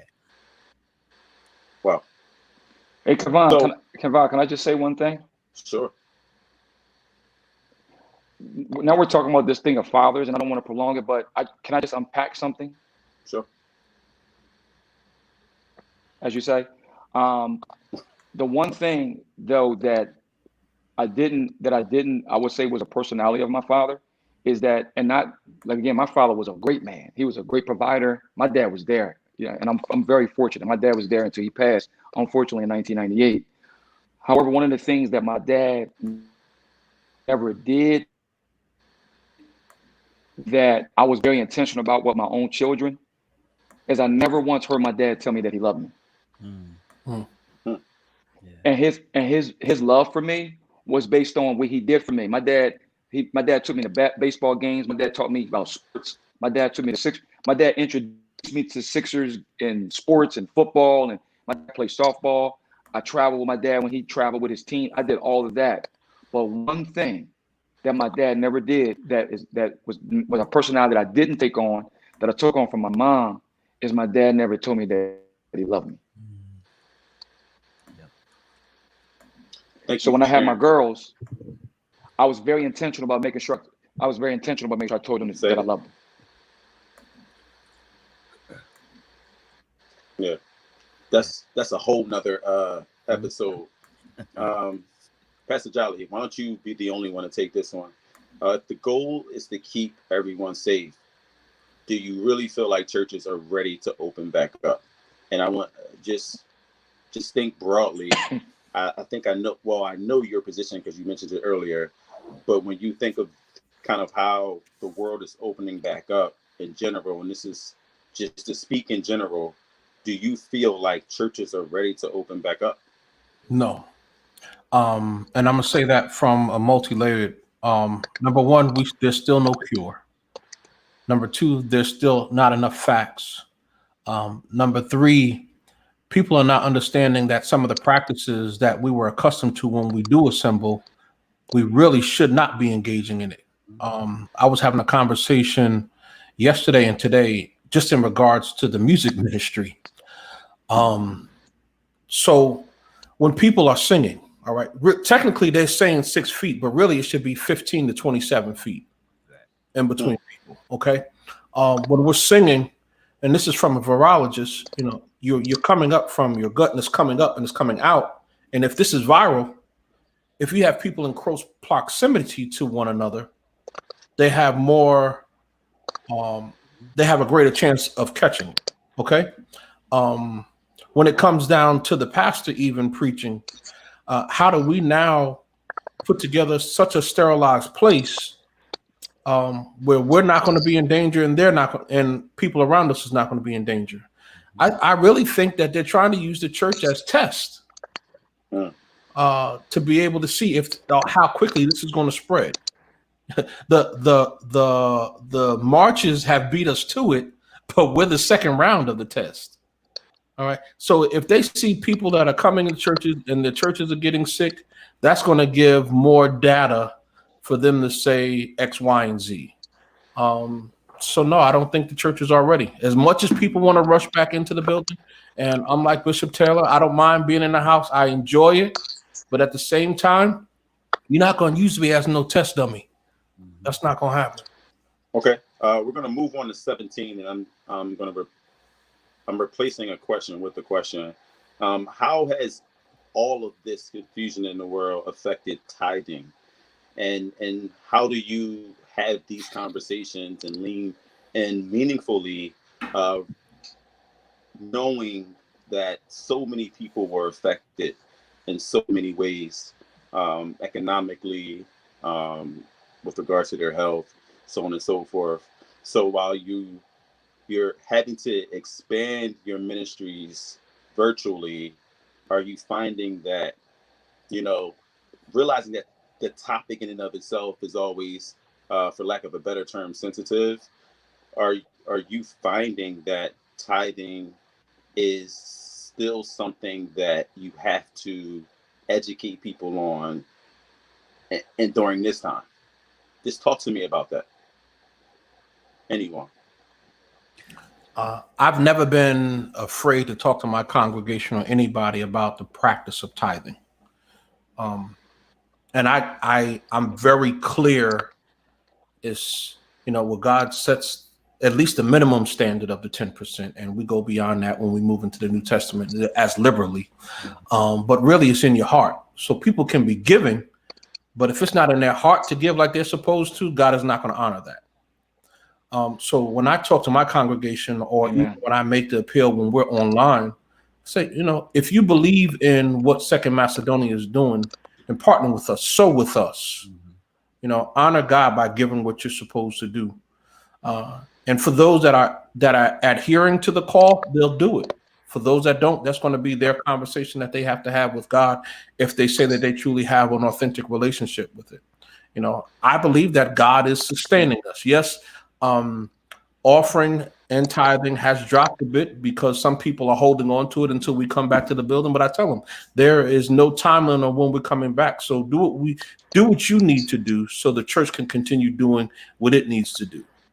You know, we still have work to do in the community. We made through our missions, we made a donation to a project that's going on in Philadelphia where there are certain people, and this is going through a couple of council people, they're dropping off Pampers and diapers to families that need it. Now, y'all are hearing this like first in my congregation, but you know, it's behind the scenes work, like I said. So when people find out that we're still doing the work of the church, you know, that should compel them to give, to know that, you know, it's not about lining my pocket. It's not about us saving for a rainy day. No, there's really still work that needs to be done that's making impact in people's lives. So I love that. And Bishop Taylor, obviously you do a really good job at educating us on this whole notion of kingdom economics, and that this is, you know, there's so many layers to it, but you've done some really good teaching in that area. And I'm just wondering if there are people in your congregation that are at the level where they know, look, bills still have to get paid, and that there are things that need for a check to be cut, and those things have not stopped.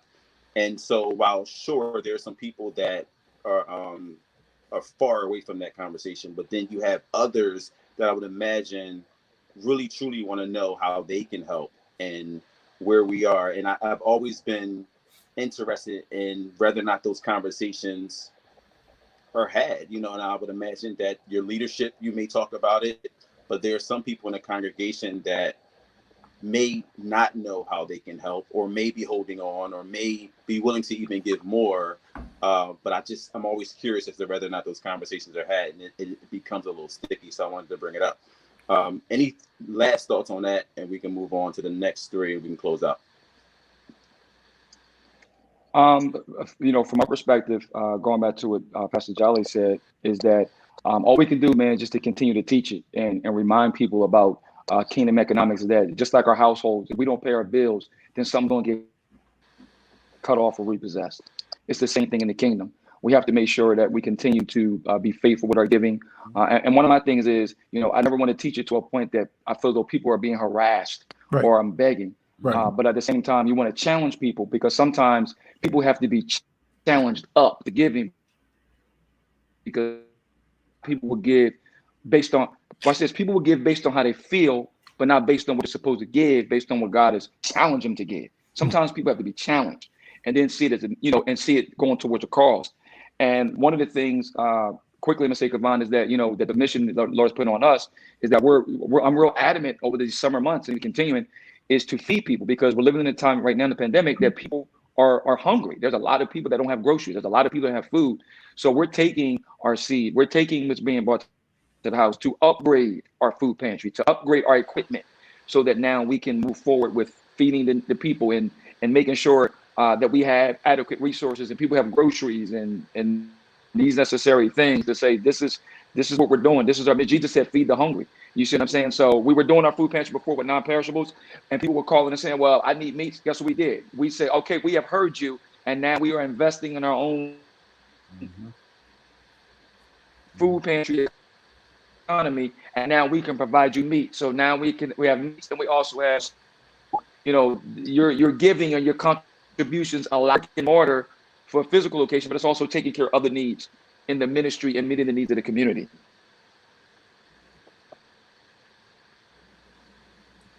Okay, so one word, what has this coronavirus taught you and or the church? Bishop Townsend. I think the corona is a reminder that faith is still the substance of things hoped for, and a people without hope will perish.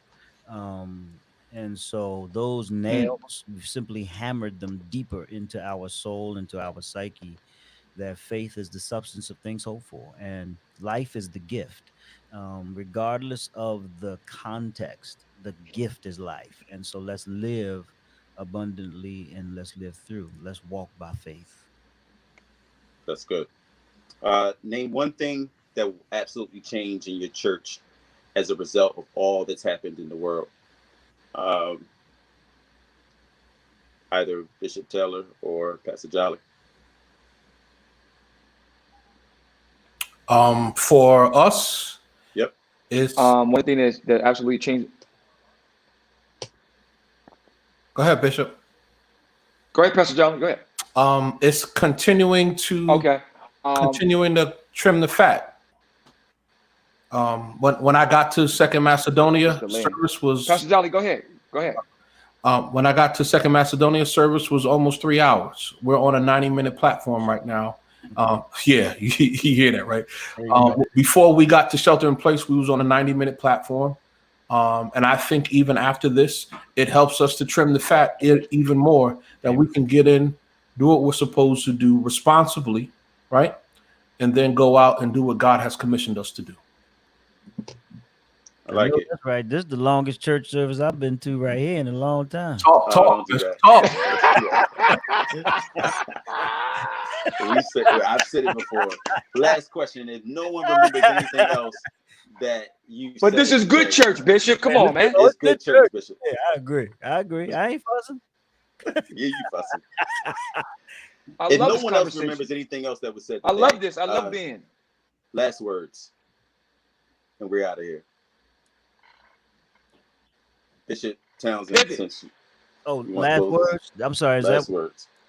I just want to encourage everybody in this sense, that we are good soldiers, Mhm. and what we do is we rise to the occasion. The whole benefit of Christ getting up from the dead, the whole benefit of us being vested with his spirit and knowing the word and having communities that surround us like iron sharpening iron, is so that when the storm comes, we realize our houses are built on a rock. And I just want to encourage people, do not let the corona nor the new social temperature and racial issue, because don't let that stuff distract you from your pursuit toward Christ and his purpose on earth, because there's still much living to be done. Okay. All right. Good brothers. Unless anybody else has anything else to say, I really sincerely appreciate you taking this time with me. We've had some conversations individually, and again, man, I really appreciate the generational wealth for me personally. Pastor Jolly, again, you knew me in my teens. Bishop Dr. S. Todd Townsend, you've known me. You see how I glossed that over, Pastor Jolly. You've known me in my 20s and my 30s. And, that I really appreciate that, because a lot of that growth and, just counseling my wife and I and the whole nine, that was a process. And I think that those are my learning days, man. And that was really tough love.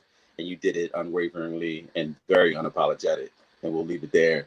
And Bishop Taylor, man, I love you to life. At this stage of my life, I'm 41. And I look at how much growth has happened and how each one of you have been a part of that.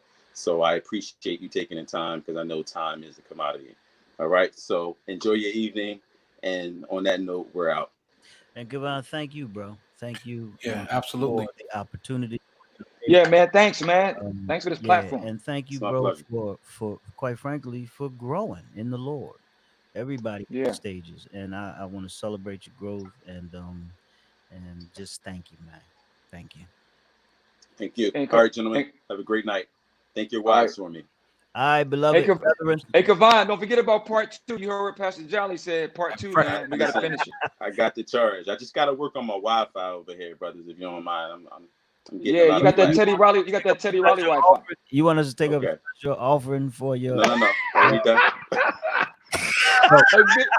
Yo, Bishop, He got the Teddy Riley Wi-Fi. let me tell you, You got an online show, man, without no Wi-Fi. What's going on? We lost Jolly. Did you get rid of him? I'm taking y'all out. Did you? I'm getting rid of all y'all. Yo, did you delete? Did you just do that? Yo, I- he just did I that. did. Oh snap! I did. I'm So trying right to now, delete everybody else. it's between me and Townsend. Which one goes Like, now? he in the Matrix, yo. He about to be. Yo, so hey Bishop, who goes next? Me or you? I'm ready to see what button he gonna press. I Who's think. next? I think. I'm trying he to got- press the button, but my Wi-Fi is delayed. It's Wi-Fi. See, Yo. All right, so that was man, check it out. Let's select to disappear. You know what I'm saying? Okay. Since select to since he disappear. can't find the controller. There you go. I'm gonna end this broadcast now. Thank you. I'm gentlemen. still here. I'm leaving you out now too. This was Food for Thought. I appreciate you all taking the time. Y'all see the sweat, the beads of sweat on me. I really do appreciate you tuning in. And again, Food for Thought. This was pastoring during a pandemic. We had excellent guests today, and I really appreciate them taking the time to spend time with me. And again, this is powered by Brothers Brunch.